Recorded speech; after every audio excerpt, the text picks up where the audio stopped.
What if the river that gave life to the forest suddenly disappeared and only a hedgehog, a snake, and a young falcon dared to enter the Whispering Caves to save it? Deep in a lush valley lived three unlikely friends. There was Nibble, a shy but very brave hedgehog who loved collecting shiny stones. Suri, a gentle snake whose shimmering green scales seemed to glow in the sunlight, and Arrow, a young falcon whose keen eyes could spot a tasty beetle from miles away. The three friends lived in harmony with the animals of the Whispering Caves nearby. That is, until one day when the river that flowed through the valley stopped flowing altogether. The forest began to dry up, and the animals grew desperate. One evening, as the friends sat by the riverbank, the wise old owl told them that the answer to saving their valley lay deep inside the Whispering Caves, a place full of echoes and riddles. Though scared, the friends knew they had to try. So the next morning, as the sun peeked over the mountains,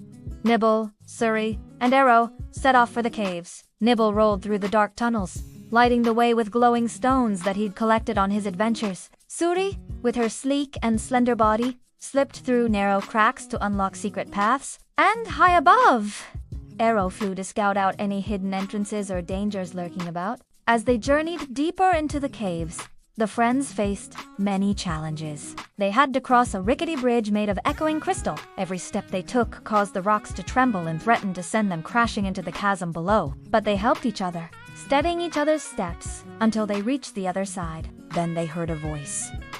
"Who goes there? If you want to pass, answer my riddle right." "What has an eye but cannot see?" Suri pondered for a moment before replying, "Is it a needle?" "Correct," said the voice. And the friends were allowed to pass. But their troubles weren't over yet. Soon they found themselves in a maze made of tall, brightly glowing mushrooms. Their caps shimmered enticingly, trying to lure the friends to a false exit. Just when they thought they'd found the way out, the mushrooms would vanish, leaving them even more lost. But by working together, dodging the beams of their glowing caps, they finally reached the end of the maze. And what did they find? A little further on, hidden behind a curtain of sparkling stalactites, they found a beautiful underground spring bubbling merrily, but guarding it stood a huge stone giant, lonely and sad. The friends approached him cautiously. "Why have you trapped the water here?" asked Arrow. The giant sighed. "I'm just a silly stone giant. No one needs me." He looked at the dried-up riverbed above. "I thought if I hid the water, maybe someone would come and ask me for help, but no one came. So I gave up." Suri slithered closer. "You don't have to be lonely anymore. You can come and live in our valley. We can use your strength to help rebuild our homes."